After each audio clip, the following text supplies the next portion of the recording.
नमस्कार, मैं विश्वास राय आपका स्वागत करता हूं टारगेट विद विश्वास राय चैनल में। आज हम कैलेंडर पढ़ने वाले हैं और रीजनिंग का ये टॉपिक बहुत ही यूनिवर्सल टॉपिक है। वो कहीं पर भी यदि रीजनिंग टॉपिक आपका सिलेबस में है तो यहां से प्रश्न आएंगे, ये सत्य है। अतः सबसे महत्वपूर्ण टॉपिक अगर हम देखें तो कैलेंडर को माना जाता है, यूनिवर्सल माना जाता है और प्रत्येक प्रश्न पत्र में हमें कैलेंडर से प्रश्न मिल ही जाते हैं। तो आइए आज का टॉपिक शुरू करते हैं, कैलेंडर। तो कैलेंडर पढ़ने के लिए बच्चों, अगर हम कैलेंडर देखें तो कैलेंडर के लिए हमें दिन, सप्ताह, वर्ष, महीने एक हम अपनी छोटी समझ विकसित कर लेते हैं। जो प्लेटफॉर्म है, जो कि बहुत ही एक, जब तक ये प्लेटफॉर्म क्लियर नहीं होगा इसके प्रश्नों को करना बड़ा ही कठिन हो जाएगा। तो आइए हम देखते हैं कि अगर हम जनवरी फरवरी का महीना लेना होता है तो सबसे अच्छा विकल्प माना जाता है कि जो ऊपर वाला होता है वो 31 दिन का होता है और जो नीचे वाला होता है वो 30 दिन का होता है, फरवरी छोड़ के। फरवरी हमारी 28 या 29 दिन की होती है। अगर लीप ईयर में है तो फरवरी 29 की होती है और यदि जनरल ईयर है तो फरवरी 28 की होती है। अगर लीप ईयर है तो आप कहते हैं कि प्रत्येक 4 वर्ष बाद अगर लीप प्रत्येक हम देखें तो प्रत्येक 4 वर्ष बाद फरवरी 29 की आती है, यानी हम देखें तो 2 लीप ईयर में 4 वर्ष का अंतर होता है। लेकिन आप कहते हैं कि हम लीप ईयर पहचानेंगे कैसे? ध्यान दीजिएगा, बहुत छोटी चीजें जा रही हैं आप तक। यदि आप कहते हैं लीप ईयर पहचानेंगे कैसे, तो यदि वर्ष में हम 4 से भाग दे दें और ये विभाजित हो जाए तो आप कहते हैं कि वो वर्ष जो होता है वो लीप वर्ष होता है। लेकिन यदि शताब्दी है तो शताब्दी को हम 4 से भाग नहीं देते, शताब्दी को हम 400 से भाग देते हैं। और यदि ये विभाजित हो जाए, ध्यान दीजिएगा, यदि ये विभाजित हो जाए तो आप कहते हैं कि वो लीप है। जैसे अगर उदाहरण के तौर पर अगर हम देखें तो हमसे किसी ने कहा कि 2004, तो आपने कहा 2004 में हम 4 से भाग देते हैं। तो अगर 4 से भाग देते हैं तो 4 पचे 20, तो कट गया, विभाजित हो गया। तो अतः 2004 हमारा क्या है? 2004 हमारा लीप वर्ष कहलाएगा। लेकिन यदि यही शताब्दी में देखें तो 1600, 1700, 1800, 1900 और 2000 अगर हम उदाहरण के तौर पे ले लें तो 400 से ये दोनों तो विभाजित होंगे, 400 से ये भी नहीं कटेगा, ये भी नहीं कटेगा और ये भी नहीं कटेगा। शताब्दियों को हमें किससे काटना है? 400 से काटना है शताब्दी को। तो 400 से ये नहीं, तीनों कटेंगे, अतः ये तीनों लीप ईयर नहीं है। और 1600 से 2000 के बीच में 400 वर्ष का अंतर है, यानी प्रत्येक 400 वर्षों में शताब्दियां जो होती हैं वो लीप ईयर बनती हैं। इस बात को हमेशा याद रखिएगा। एक बार क्वेश्चन पूछा गया एग्जामिनेशन में कि आप ये तय करिए कि लीप वर्ष में सबसे कम का अंतर कितना होता है या अधिकतम अंतर कितना हो सकता है। तो बच्चों याद रखिएगा, अगर हम 1700 से उठाएं तो 1696 के बाद 4 वर्ष बाद 1700 आएगा, फिर 1704 आएगा। तो 96 और 400 1704 के बीच में 8 वर्ष का अंतर है। यानी अगर अधिकतम अंतर देखें तो अधिकतम अंतर जो है वो 8 वर्ष का होता है, क्योंकि 1700 लीप ईयर नहीं है। 1700 लीप ईयर इसलिए नहीं है कि इसको 400 से काटना पड़ेगा, तो इसके 4 साल पहले और इसके 4 साल बाद, यानी 8 वर्ष का अंतर हो गया लीप ईयर में। और यहां पे अगर हम ऐसे ही देखें तो 2400 से कट जाएगा तो ये लीप ईयर है, 2004 भी कट जाएगा, 2008 भी कट जाएगा, 2012 भी, 2016 भी। अर्थात हम देख रहे हैं कि प्रत्येक 4 वर्ष बाद लीप ईयर आ रहा है। लेकिन शताब्दियां जब आती हैं तो शताब्दियां जो 400 से नहीं कटती हैं, उन शताब्दियों में 8 वर्ष का अंतर हो जाता है लीप ईयर बनने में। आप इसको समझ रहे होंगे। तो ये रही बहुत छोटी सी चर्चा कि यदि वर्ष को हमें पता करना है कि लीप है कि नहीं तो 4 से भाग देते हैं, और यदि शताब्दी को पता करना है कि लीप है या नहीं तो 400 से भाग देते हैं। और अधिकतम अगर देखें तो 8 वर्ष का अंतर होता है। अधिकतम अंतर लीप में 8 वर्ष का अंतर होता है, और जनरली रूप से सामान्य रूप से 4 वर्ष का अंतर होता है। सामान्य रूप से 4 वर्ष का अंतर होता है।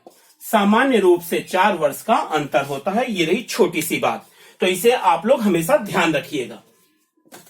इसे आप लोग हमेशा ध्यान रखिएगा।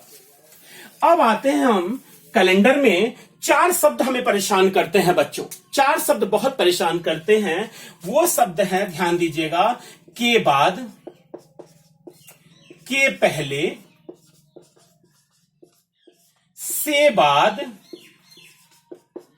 और से पहले। से पहले यानी के बाद, के पहले, से बाद और से पहले। जैसे आपसे क्वेश्चन पूछ देता है, याद रखिएगा बहुत ही महत्वपूर्ण टॉपिक है, कि जैसे आपसे कह दिया सोमवार के, प्रश्न है आपका सोमवार के 2 दिन बाद। ध्यान दीजिएगा, सोमवार के 2 दिन बाद, और फिर आपसे प्रश्न पूछा सोमवार से 2 दिन बाद। सोमवार से 2 दिन बाद।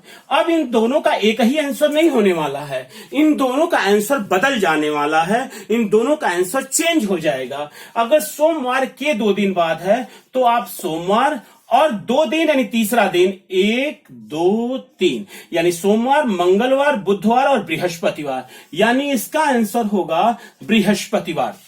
और जबकि सोमवार से 2 दिन बाद यदि कहता है तो ले लेना है, यानी सोमवार 1 और 2। से वाले में जितना कहे उतना ही लिखना है, के वाले बाद वाले में जितना कहे उससे 1 अधिक लिखना है, यानी सोमवार, मंगलवार, बुधवार, यानी इसका आंसर हो गया बुधवार। यानी आपने देखा कि दोनों का आंसर बदल गया। अगर पूछा सोमवार के 2 दिन बाद तो तीसरा दिन लेंगे, और सोमवार से 2 दिन बाद तो दूसरा ही दिन लेके छोड़ देंगे। यानी आपने के बाद कर लिया और साथ ही से बाद कर लिया। अब 2 बचे, के पहले और से पहले। तो यदि आपसे प्रश्न इस तरीके से पूछता है बच्चों कि सोमवार से 2 दिन पहले, 2 दिन पहले, और या सोमवार के 2 दिन पहले, और यदि आपसे पूछता है सोमवार से 2 दिन पहले, 2 दिन पहले, हम एक उदाहरण ले रहे हैं, तो याद रखिएगा बच्चों इस चीज को, आप बहुत याद रखिएगा इस चीज को, कि इन दोनों में चेंज नहीं होता, इन दोनों में सेम पद्धति होती है। चूंकि पहले है तो चाहे के पहले हो चाहे से पहले हो, कोई फर्क नहीं पड़ता, जितना दिन पहले होता है उतना ही पहले हम लिख लेते हैं। तो सोमवार के 1 दिन पहले यानी रविवार, रविवार के 1 दिन पहले यानी शनिवार, यानी इन दोनों का एक ही आंसर होगा शनिवार। लेकिन के बाद और से बाद वाले में आपने देखा कि अंतर स्पष्ट है, कि के बाद वाले में 1 बढ़ाकर करते हैं और से बाद वाले में जितना रहता है उतना ही करते हैं। और के पहले और से पहले में कोई अंतर नहीं होता, जितना कहेगा 4 दिन पहले कहेगा, या के 4 दिन पहले या से 4 दिन पहले, तो 1, 2, 3, 4, और हम पता कर लेते हैं कि ये कौन सा दिन होगा। क्लियर है? अब आते हैं हम जहां जहां से छोटी छोटी बातें निकल रही हैं आपकी, और फिर मूल कैलेंडर पे आएंगे हम। अभी केवल आपका कंसेप्ट क्लियर कर रहे हैं हम। अब एक बात और याद रखिएगा प्रश्न के रूप में। अब प्रश्न के रूप में आता है, जैसे कि अगर आपसे क्वेश्चन पूछ दिया कि 15 अगस्त, आप ध्यान दीजिएगा, 15 अगस्त 2020, 15 अगस्त 2020 को सोमवार था, 15 अगस्त 2020 को सोमवार था, और आपसे उसने क्वेश्चन पूछ दिया कि 3 सितंबर 2020 को कौन सा दिन होगा। तो फिर इन दिनों में दिनों की संख्या हम ज्ञात कर लेते हैं। 15 अगस्त के बाद अगस्त 31 का होता है, तो 16 दिन इसमें, और 3, 16, 3, 19, और 19 में हर 7वां दिन अपने आप को दोहराता है, तो विषम दिन ज्ञात कर लेते हैं। 7 दूनी 14, 9 में से 4 जा 5, यानी हम इस सोमवार में 5 दिन जोड़ देंगे। और इसका देके इसका पूछेगा, तो चूंकि पीछे का पूछेगा तो 5 हम क्या करेंगे, घटा देंगे। तो सोमवार में 5 दिन जोड़ लीजिए, सोमवार के बाद मंगलवार, बुधवार, बृहस्पतिवार, शुक्रवार और शनिवार। यानी आपका आंसर हो गया शनिवार, आपका आंसर हो गया।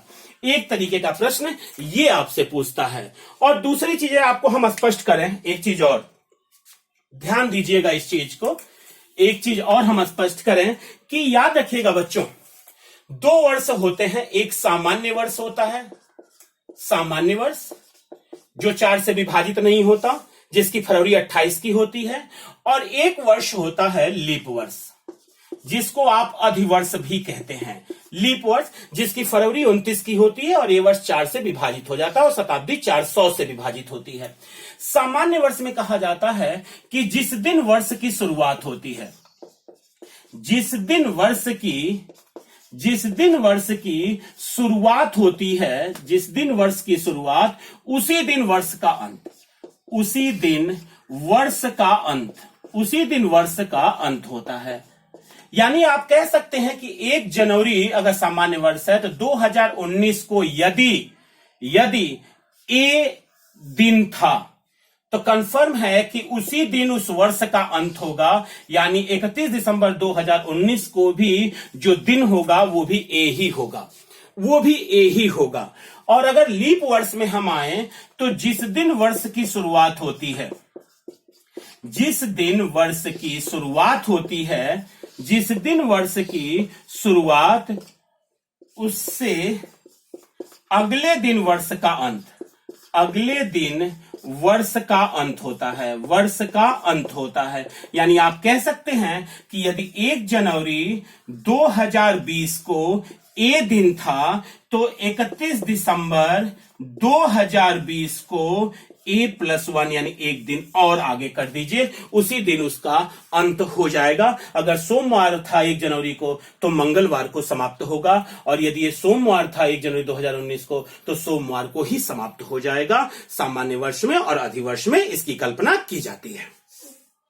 बढ़िया, अब आते हैं हम टॉपिक पे, जहां पे हम आपको ट्रिक देने वाले हैं जिससे आप बड़ी आसानी के साथ आप आंसर निकाल लेंगे। ध्यान दीजिएगा, बहुत महत्वपूर्ण टॉपिक है।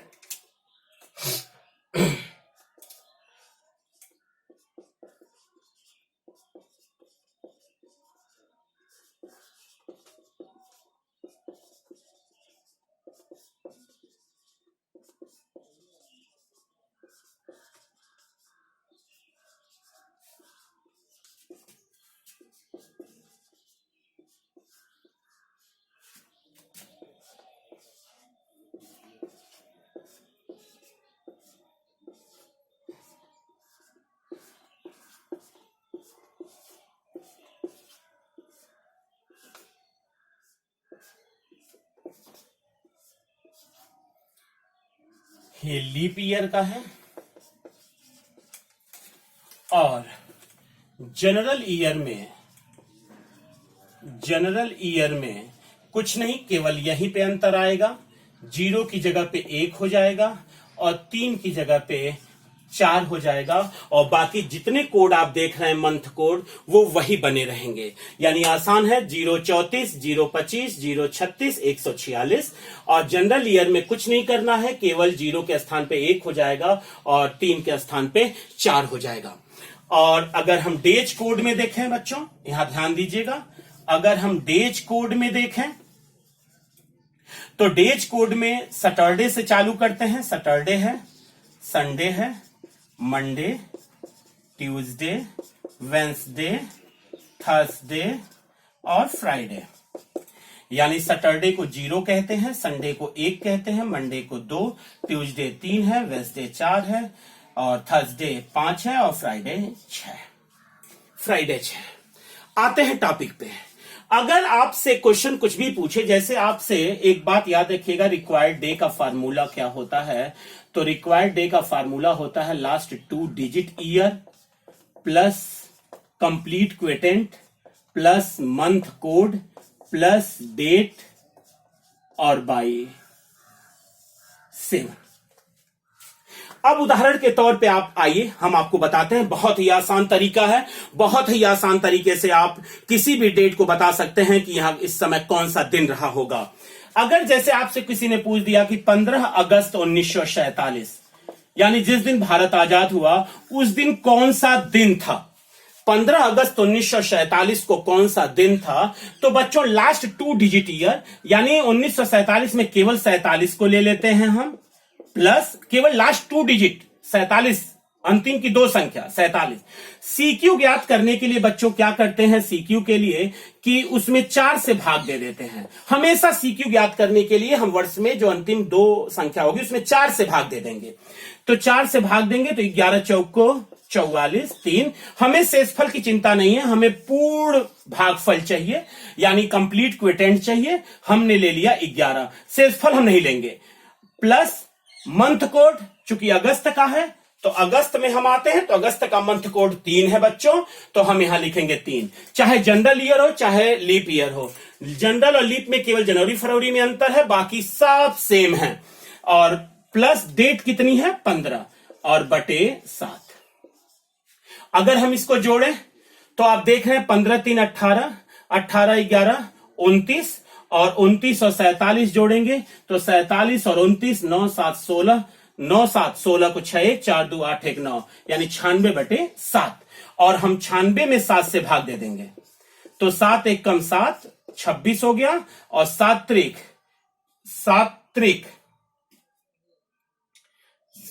96, 7 1 8 8 5 13, 3 16 को 6 1 4 1 5 1 6 1 7, नहीं गलत है ना, 7 9 16 को 6 1 4 2 6 और 1 7 होगा 76, 76 बटे 7, 76 बटे 7 यानी हो गया 7 1 कम 7 कट गया 0 आया और हम आ गए 7 10 में 70 और 6 यानी आपका शेषफल कितना हो गया 6। यानी हम डीएच कोड में अब इसको जांचेंगे तो 6 हमारा इस दिन है यानी 15 अगस्त 1947 को कौन सा दिन था, तो आप कहेंगे 15 अगस्त 1947 को शुक्रवार था।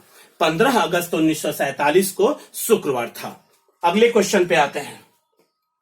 अब जैसे आपसे क्वेश्चन पूछ दिया, ध्यान दीजिएगा, थोड़ी प्रैक्टिस हमारे साथ कर लीजिए, आंसर सही जाएगा।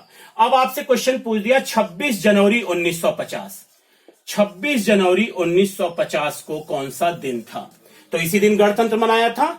अंतिम का 2 ले लेना है, लास्ट 2 डिजिट ईयर हमने 50 ले लिया। सीक्यू ज्ञात करने के लिए 50 में किससे भाग देंगे 4 से, तो 4 1 कम 4 10 हो गया, 4 दूनी 8। हमें शेषफल की चिंता नहीं है, हम केवल पूर्ण भागफल लेंगे 12।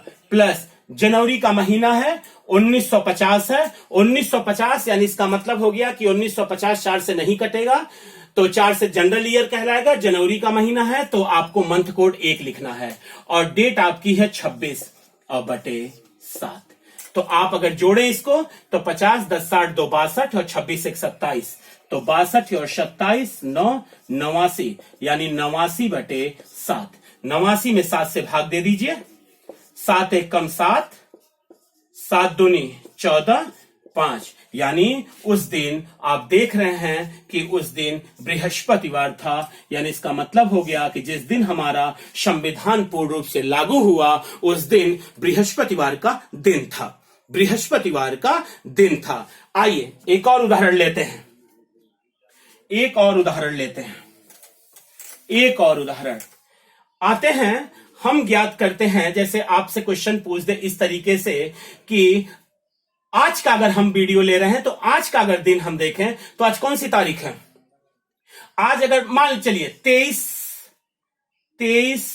और अगस्त 2020, तो एक चीज ध्यान दीजिएगा, 23 अगस्त 2020 को कौन सा दिन है, 23 अगस्त 2020 को कौन सा दिन है।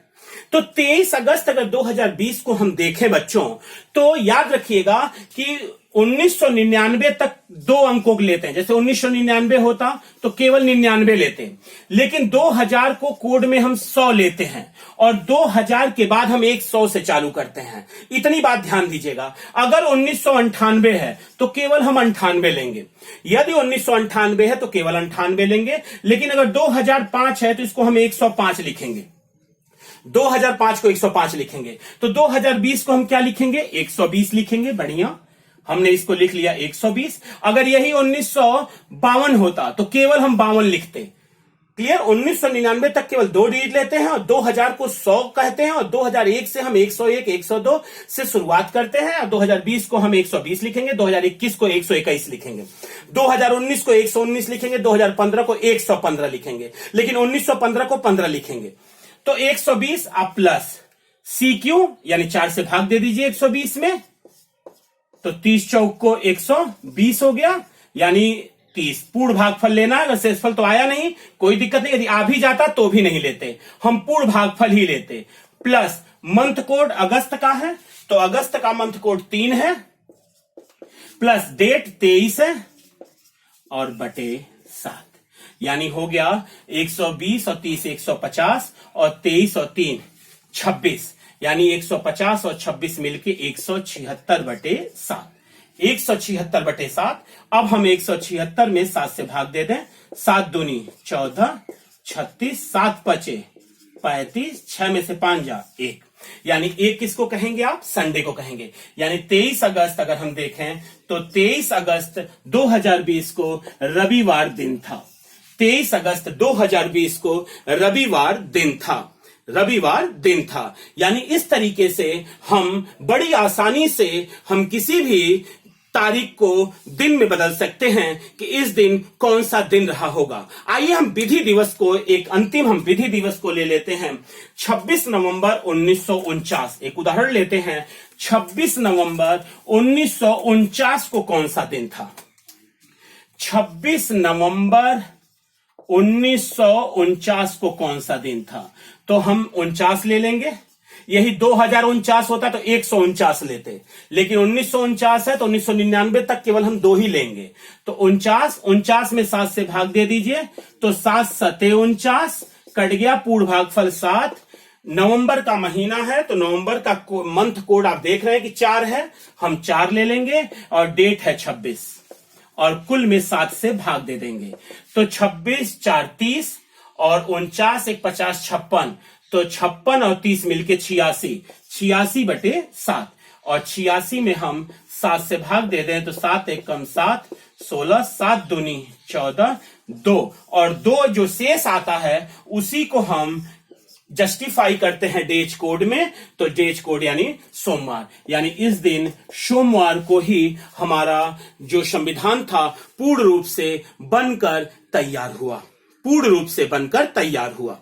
इतनी बातें क्लियर हो गई होंगी। तो आपका कैलेंडर से क्वेश्चन गलत होने की संभावना बहुत कम रह जाएगी। एक बार प्रैक्टिस जरूर आप करेंगे और कैलेंडर में हम दूसरा वीडियो भी लेकर आपके पास आएंगे जब आपको हम अभ्यास कराएंगे। तब तक के लिए बहुत बहुत धन्यवाद। जय हिंद।